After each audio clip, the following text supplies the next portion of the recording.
미국 배당 다우존스 ETF와 같이 배당금으로 생활을 준비 중인데 건강보험료 폭탄이 걱정된다고 합니다. 건보료 폭탄을 어떻게 하면 현명하게 대비할 수 있는지 알아보겠습니다. 국민연금 월 170만 원 받아 좋아했는데 건강보험 피부양자 자격에서 탈락되고 매월 내는 건보료 부담된다는 기사도 있고, 교사연금 월 300만 원 받게 되면 매월 내야 하는 건보료가 약 28만 원 나온다는 기사도 있고요. 상가 투자 중이지만 3개월째 빈 상가인데도 건보료만 매월 36만 원이나 나가고 있다는 기사, 그리고 배당금 2천만 원 넘으니 건보료가 껑충 뛰어서 결국 65세 은퇴자는 주식 팔고 아파트 샀다는 뉴스입니다. 곧 우리의 현실이 될 것 같네요. 건강보험 가입자 등록은 직장 가입자, 피부양자, 그리고 지역 가입자 세 가지로 구분합니다. 급여 기준으로 보험료가 산정되는 근로자들은 직장 가입자로 등록되고, 근로소득이 없고 특정 기준을 만족하면 직장 가입자인 자녀 또는 배우자의 피부양자로 등록되면 보험료를 전혀 내지 않아도 됩니다.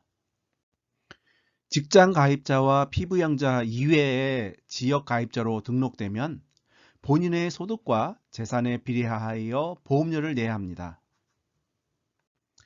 퇴사 후 또는 은퇴 후 건강보험료를 줄이는 방법에 대하여 결론부터 말씀드리겠습니다.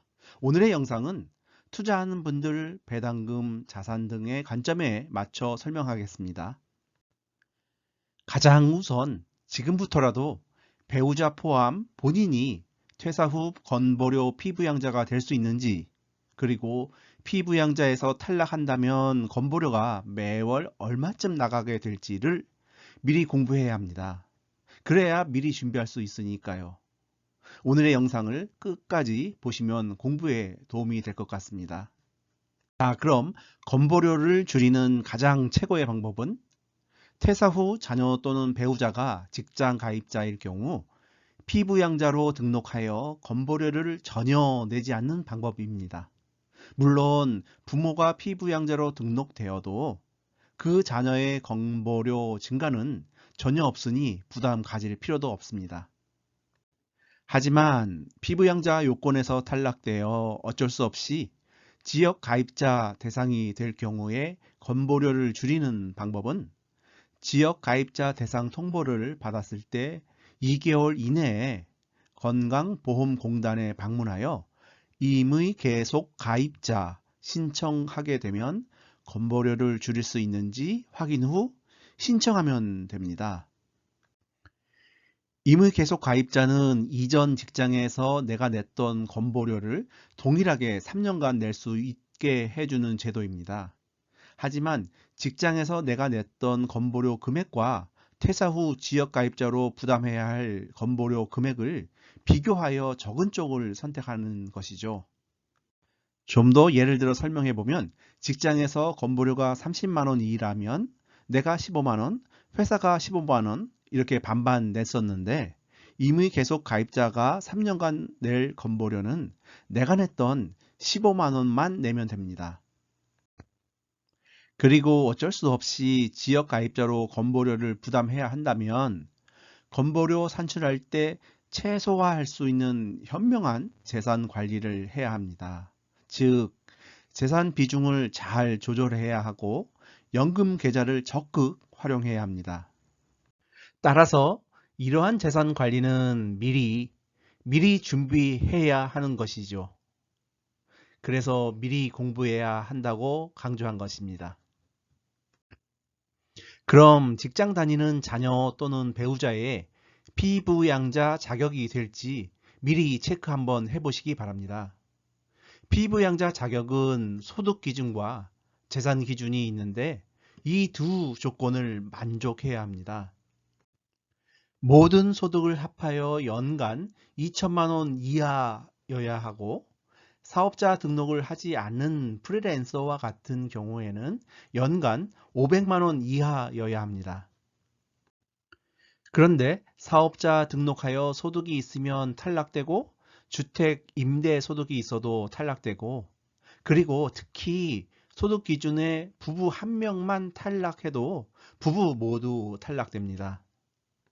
다음으로 재산 기준을 보면 아파트와 같이 부동산 재산 과표가 약 5.4억 이하여야 하고 만약에 재산 과표가 5.4억 원을 초과하고 9억 원 이하인 경우에는 연간 소득이 1천만 원 이하여야 합니다. 하지만 재산 과표 9억 원 이상이면 무조건 탈락됩니다. 피부양자 자격 유지 조건을 표로 정리한 것이 있어서 캡처했습니다. 과세표준에 9억 원 이상의 재산이 있으면 피부양자 자격에서 탈락되고 또는 연간 소득 금액이 2천만 원 이상일 경우에도 피부양자에서 탈락됩니다.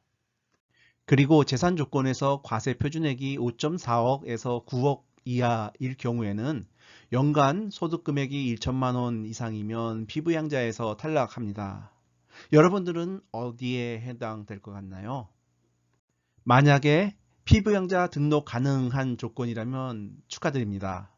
건보료를 하나도 낼 필요가 없고 물론 직장 다니고 있는 자녀도 여러분을 피부양자로 등록했다고 추가로 더 내는 것도 전혀 없습니다.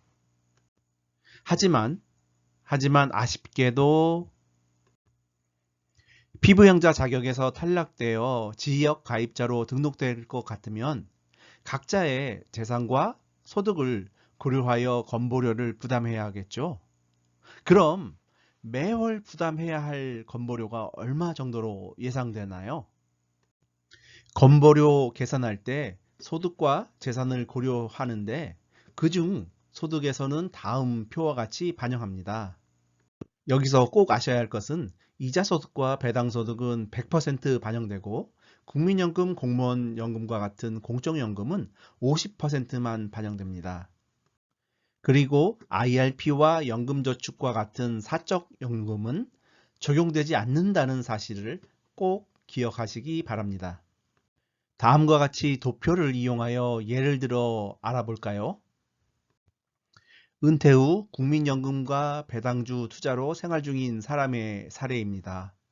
국민연금을 매월 100만 원, 즉 연간 1200만 원 받고 있고 배당주에 투자하여 배당금을 연 2,400만 원 받고 있으며 주택은 재산세 과표 기준 5억인 집을 소유한 분입니다. 이분의 예상되는 건보료를 계산해 보겠습니다. 국민연금은 50%만 반영한 600만 원과 배당금 2,400만 원을 합산하면 3천만 원이 이분의 소득 합계가 됩니다. 그런 표에서 소득에 부과되는 월 건보료는 약 20만 원이 되네요. 그리고 재산에서 부과되는 월 건보료는 18만 원. 이렇게 합하여 매월 내야 하는 건보료 총 합계는 38만 원이 됩니다. 1년에 내야 할 건보료가 456만 원쯤 되네요. 생각보다 많지 않나요? 이런 이유로 건보료 폭탄이라고 하죠. 그럼 은퇴 후 이러한 이자 또는 배당소득이 1천만 원 초과될 경우 건보료가 부담될 수 있는데 우리는 이러한 건보료 폭탄으로부터 현명하게 줄이는 방법을 알아봐야겠죠. 만약에 예금 또는 저축으로부터 이자 소득이 1천만 원 넘을 것 같다면 정기예금을 나눠 가입하거나 만기를 관리하여 1년에 이자가 1천만 원이 넘지 않도록 관리하면 됩니다. 그리고 주로 배당금을 기대하며 투자하는 계좌는 IRP, 연금저축 또는 ISA라는 절세 계좌를 이용하면 됩니다. 이 세 개의 절세 계좌는 과세 이연되는 계좌이므로 건보료가 부과되지 않으니 최대한 잘 활용하고 미리 준비해야겠죠. 특히 ISA 계좌가 만기 해지 시에 인출에 의한 수익금이 금융소득으로 계산되어 건보료 부과 대상이 되지 않을까요? 라는 질문도 하시는데요. 이 절세 계좌들은 모두 분리과세 대상입니다. 분리과세의 의미는 종합과세를 하지 않는다의 의미 다시 말해 원천 징수만으로 납세 의무가 종결된다고 볼 수 있습니다. 이러한 이유로 ISA 계좌 만기 후 수익금 분배금이 2천만 원 이상 되더라도 건보료 부과 대상 소득에 과세된 이력이 아직은 없다고 합니다. 만약 배우자가 있는 분이라면 더 큰 절세 또는 보험료 절감을 위하여 절세 계좌 3총사를 부부가 각자 만들어 관리하는 것을 추천합니다. 현명한 절세와 건강보험료 절약은 선택이 아니고 필수라는 것은 알고 계시죠? 다음 영상에서 뵙겠습니다. 감사합니다.